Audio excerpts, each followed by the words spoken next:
The youngsters are confused by the 3 C's. The first C is cash. The second C is cars. The third C is cell phones. I'm not sure where are we going wrong as parents, but each and every day I have noticed and observed that our kids are becoming materialistic. Maybe we need to instill the value of pride in our kids.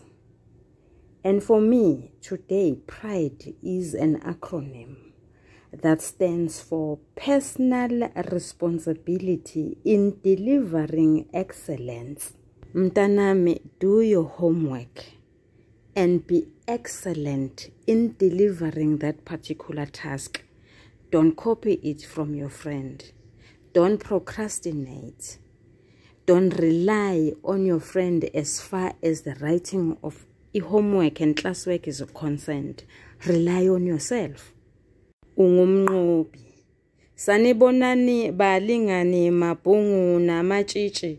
Igama lami nguSpooky N isiZulu. Namhlanje senza umbhalo obuciko obizwa ngokuthiwa Ubhuku Lwamanqe obhalwe ngu-EJ Mhlanga.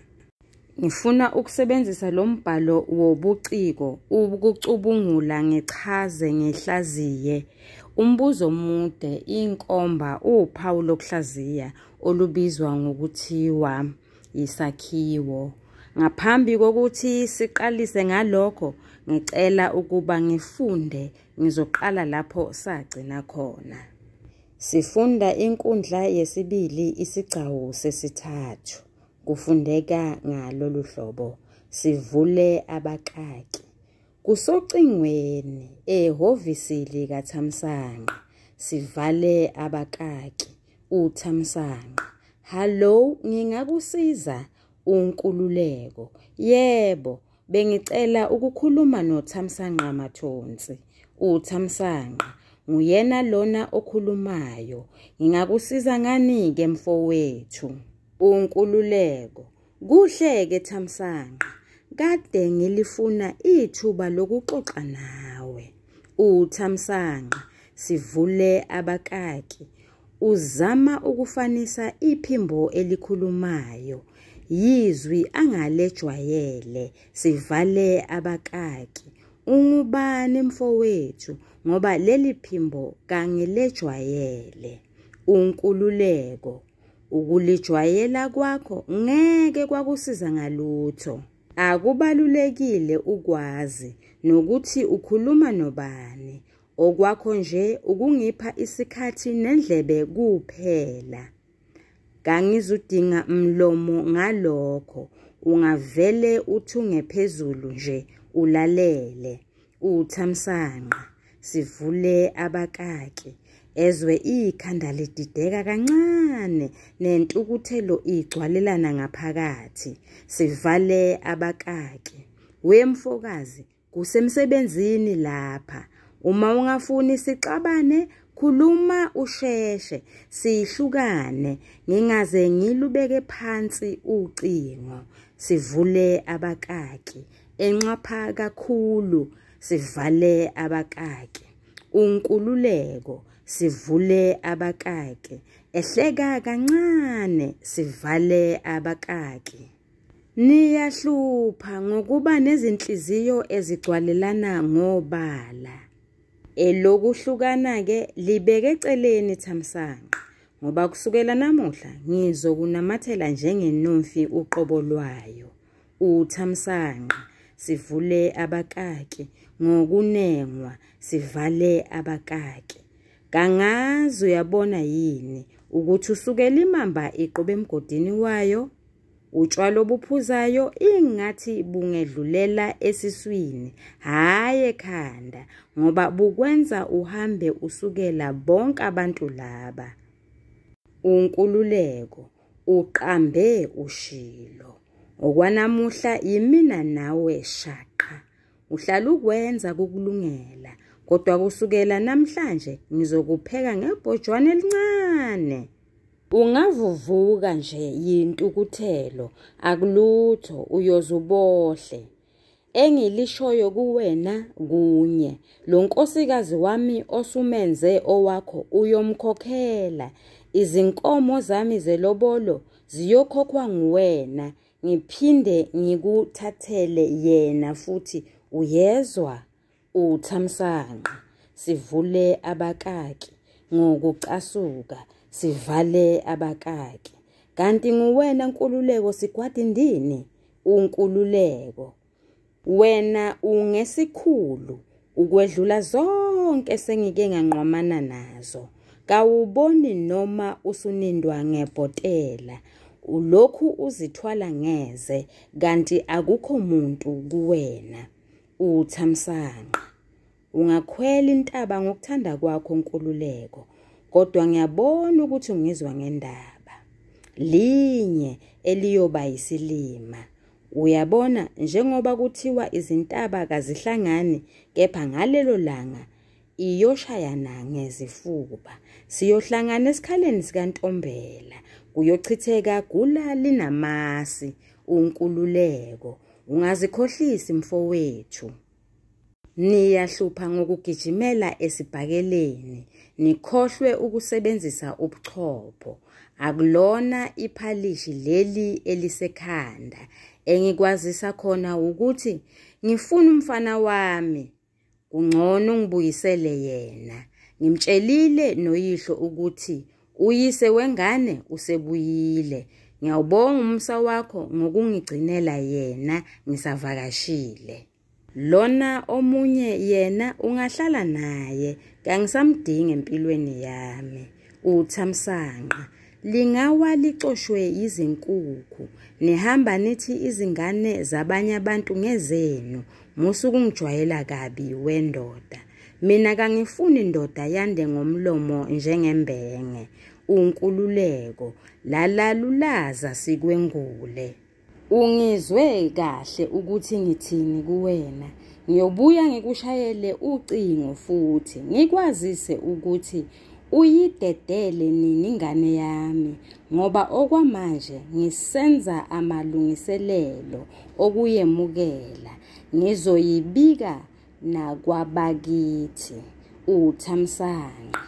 Cha, uyedelela mfowethu, kanginamlomo. Kepha njengoba ushilo sengiyobona ngawe. Sivule abakaki. Alubeke ngesikhuli sankanhlu ucingo, ekhuluma yedwa. Sivale abakaki. Cha, kufanele umuntu agawule abheke. Akusiniswa mahleza lapha. Umuntu uzomuka namanzi engazelele. Uthini uma ethi nginindwa ngebhotela, kanti nozipho zonke ungowakhe?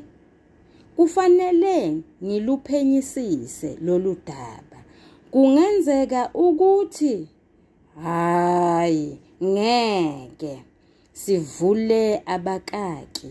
Aqhubeke nomsebenzi wakhe. Sivale abakaki.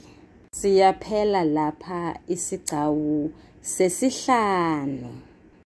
Ukukhumbuzana nje, sithena sizokwenza umbuzo omude obizwa ngokuthiwa yisakhiwo.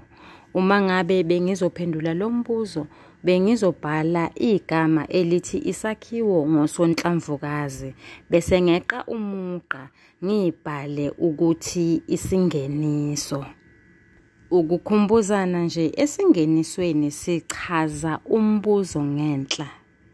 Ngakho-ke la sizochaza ukuthi siyini isakhiwo. Awukaqala ukubhala ngisho mfundi, ake siqaleke manje sibhaleke. Isakhiwo yindaba kusukela ekuqaleni iye phakathi nendawo, igcine ifika emaphethelweni noma ekugcineni. Isakhiwo sithinta okuthathu. Kunesethulo. Isethulo isekuqaleni kwendaba. Kuphinde kube nomzimba. Umzimba imaphakathi nendaba. Bese kuba nesiphetho. Isiphetho isekugcineni noma emaphethelweni ayo indaba. Uma sithi isakhiwo sithinta okuthathu, sisho ukuthi kunesethulo, umzimba nesiphetho. Mlingano wami nawe mfundi, uma sengiqedile ukwenza njalo, bese ngeqa umugqa ngibhale igama elithi umzimba. Khumbula ke lona umzimba we-eseyi, hayi umzimba wesakhiwo. Ake siboneke. Lapha kulomzimba we-eseyi ngizoqalisa ngichaze ukuthi siyini isethulo. Ake ngibhaleke. Isethulo sethula okuthathu. Okokuqala umlingiswa osemqoka nenkinga abhekene nayo. Okwesibili isizinda. Okwesithathu isisusa sodweshu. Umlingiswa osemqoka walombhalo wobuciko nguphindisiwe mathonsi. Uphindisiwe ubhekene nenkinga yokuthi ishende lakhe ogama lalo lingunkululeko ebeligqunyekwe etilongweni iminyaka emithathu ngecala eyayingalenzile. Lifuna ukuthi babuyelane, kanti uphindisiwe akasekho lapho, useguqule indlela acabanga ngayo. Isizinda sithinta okuthathu, okuyindawo, isikhathi kanye nesimo senhlalo. Indawo yisebhange iforamu. Isikhathi esanamuhla. Sisho ngoba sekunamabhange. Elinye lalawo mabhange iforamu. Kunezingcingo, sekwabalula uxhumana phakathi kwabantu. Okwesithathu, omalokazana sebakwazi ukuba nomakhwapheni bengaphakathi emshadweni. Isimo senhlalo asisihle. Uphindisiwe nonkululeko ababoni ngasolinye, babanga ukuthandana kwabo, bayaphikisana. Omunye usenothando, lowo ngunkululeko, kanti lona omunye akasenalo, lowo nguphindisiwe. Baphinde babange nengane abayithola bobabili. Wase uthamsanqa unindwa ngebhotela noma ugqokiswa ijazi, naye ke phela waligqoka lamlingana. Isisusa sodweshu. Yizimfihlo ezikhona phakathi kukaphindisiwe nonkululeko. Imfihlo yokuqala yilena. Uthamsanqa okunguyena umyeni kaphindisiwe akazi ukuthi uphindisiwe lona uxegelwa yisimilo, uneshende, akaziphethe kahle. Imfihlo yesibili, uphindisiwe wabulala ingane ngemoto. Kwaboshwa unkululeko. Unkululeko lona uvuma ukuthwala icala nje yingoba egqitshwe ngemali. Kuyabonakala ukuthi imali abegqitshwe ngayo yimali eyayizindodla eyayivela kumama kaphindisiwe. Lokho kutholakala ekhasini le-11. Inkinga yesithathu. Kunengane yomfana ogama layo linguZipho zonke. Leyo ngane yaziwa ngokuthiwa eyakwamathonsi, kanti yingane yakwaKubheka, yingane kaNkululeko. Mlingano wami nawe mfundi, ake ngiphinde ngeqe ulayini ke manje. Lana ke emzimbeni we-eseyi ngizoxoxa ngomzimba wesakhiwo. Umzimba wesakhiwo uthinta okuthathu: ukubhebhetheka kodweshu, isixakaxaka, kuyenzeka kube novuthondaba.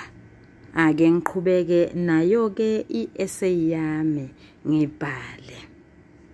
Udweshu luyabhebhetheka ngenkathi uNkululeko ethwala ikhanda eya kwamathonsi eyobatshela ukuthi uPhindisiwe noZipho zonke zingane zakhe ezisiswe kwamathonsi. Uyisedeleli nokho uNkululeko ubiza uThamsanqa ngonogwaja owathola ithuba lokuyoquba esikhundleni sakhe ngenxa yokuthi yena wayeboshiwe. Balingani bami nani bafundi, kubalulekile ukuthi sisho ukuthi uPhindisiwe wayengazi ukuthi uNkululeko lona uhambile waya kwamathonsi. Nanoma kunjalo, udweshu luyabhebhetheka ngoba phela uma eya kwamathonsi usephonsa uPhindisiwe emphandweni wezingonyama, ufuna ukuthi uPhindisiwe abishe obhukwini, kwazise abakwamathonsi abazuthula nje bawuhlaba inhlali, bazomazisa na kanjani uThamsanqa.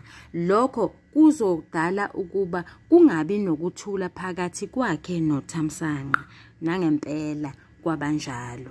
Isixakaxaka, siyasazi sonke isixakaxaka ilapho kuqhamuka khona izinkinga zelakanyana, enye inkinga phekwenye. Ake siboneke, kwaThamsanqa ephumula kukhala ucingo, uNkululeko olushayayo. Uthanga liphakamisa uThamsanqa, anqapha uNkululeko bese luvala sakuluganklaza. Luphinde lubelesele futhi ucingo, aphendula uThamsanqa, angasho lutho oluphathekayo uNkululeko, aphinde futhi aluganklaze ucingo. Seyacasuka ke manje uThamsanqa, usebona sengathi mhlawumbe lo muntu nje ufuna uPhindisiwe, yingakho angasho lutho olutheni. Useyalela uPhindisiwe ukuthi kube nguyena ophendulayo. Nangempela lukhale ucingo, aphendula uPhindisiwe esathi nku. Kanti uThamsanqa uyamuzwa, ethi uThamsanqa ubani lowo, ethi uNkululeko okuyisoka lika nokuphika. Kanti useyaqhaqhazela uPhindisiwe, athi amangale impela uThamsanqa ukuthi uma kungelona isoka lakhe, uma kuyisoka lika nokuphika, manje uqhaqhazeliswa yini. Bayaxabana. uPhindisiwe usekhohlwa nokubekela umyeni wakhe ukudla kwakusihlwa. Ngalelo langa balala befulathelene. Luphinde lukhale futhi ucingo. uPhindisiwe ngokucabanga ukuthi uNkululeko lona. Ngokungabuzi elangeni. Usephendula ngokuthi abize lo muntu akhuluma naye ngesikhohlakalindini, abuze ukuthi ufunani ngoba bavumelana ukuthi izimfihlo lezo zizoba phakathi kwabo bobabili. Kanti ukhuluma noMamhlongo. Uyabuyela futhi uNkululeko kwamathonsi. Manje usephethe ubufakazi lobu ayethembisile ukuthi uyobuya nabo. Lobu bufakazi abuya nabo yisithombe esidala esisikwe ephephandabeni eliphuma kanye ngesonto elibizwa ngokuthiwa yifa lamehlo. Kuleso sithombe leso kukhona yena noPhindisiwe, usuku lwabo lomshado. UNkululeko utshela abakwaMathonsi ukuthi yena noPhindisiwe bebehlala ndawonye. Uthi uPhindisiwe waduba ngemuva kokuthi babexabana njalo nje bebanga indaba uNkululeko ayeyizwe ngezalukazi zixoxa ngoPhindisiwe ebhasini ukuthi wayechithe umuzi thizeni. Akagcini lapho uNkululeko, uphinda tshela abazali bakaThamsanqa ukuthi uPhindisiwe unengane ezimbili, eyomfana neyentombazana, azithola phambilini ngaphambi kokuthi ashade noThamsanqa. Uthi amagama alezo ngane uNokwethemba noThemba lakhe. Ngemuva kokuba uThamsanqa nabazali bakhe baxoxisane, nguThamsanqa lowo onikela kuPhindisiwe afike abuze zonke lezi zinto ezishiwo nguNkululeko. Kodwa-ke ngoba uPhindisiwe ubengafuni ukuphuma neqiniso, uThamsanqa useqoqela uNkumbulo ukuthi uvele wakhwela wazehlela kuPhindisiwe. uNkululeko akagcinanga ngokuthi ashayele uPhindisiwe ucingo emsebenzini, ashayele uPhindisiwe ucingo emzini wakhe. Akagcinanga uNkululeko ngokuthi aye kwaMathonsi, kodwa-ke manje wayesefonela uThamsanqa mathupha emsebenzini emtshela ukuthi uZipho zonke lona yingane yakhe, ochaza ukuthi owakwaKubheka akuyena wakwaMathonsi. Yena njengoyise wengane usazokwenza amalungiselelo, ngakho-ke uzobuya tshele uThamsanqa ukuthi kufanele ukuthi ingane ayidedele nini ukuthi iye kubo. Mlingani wami nawe mfundi, ngizokuma lapha, hayi ngoba empeleni Nkosi yami incwadi isiphelile noma umbhalo wobuciko usufike ekugcineni. Cha, isiqakaqaka siyaqhubeka. Ngima la nje ngoba thina ilapho sigcine khona. Ochaza ukuthi angizukuxoxa ngovuthondaba ngoba phela asifikanga kulo. Ochaza ukuthi angizukuxoxa ngesiphetho sencwadi, isiphetho sombhalo wobuciko othi Ubhuku Lwamanqe, ngoba leso siphetho leso ngizosibhala emzimbeni we-eseyi. In essence, ngizokweqa umugqa ngibhale igama elithi isiphetho. Lesi yisiphetho se-eseyi, akusona isiphetho sombhalo wobuciko. Ngithi angiphinde nje ukuze ngibe nesiqiniseko ukuthi mina nawe sihamba endleleni eyodwa, siyezwana, we are on equal footing. Isiphetho se-eseyi siwuvo lomfundi, ngakho-ke bengingabhala ngalolu hlobo. Umbhali uphumelele ukwethula isakhiwo ngokwethula okuthathu, okuyisethulo, lapho sithole khona ummeleli noma umlingiswa osemqoka walombhalo wobuciko okunguPhindisiwe. Umbhali uphinde wethula umzimba, lapho sibona khona uPhindisiwe engena ezinkingeni ezahlukahlukene ezidalwa nguNkululeko, kwazise uNkululeko uyimbangi. Umbhali uphinde wethula isiphetho, lapho sibona khona uPhindisiwe kanye noNkululeko besenkingeni yokugqunyekwa ejele. Siyabonga nisale kahle.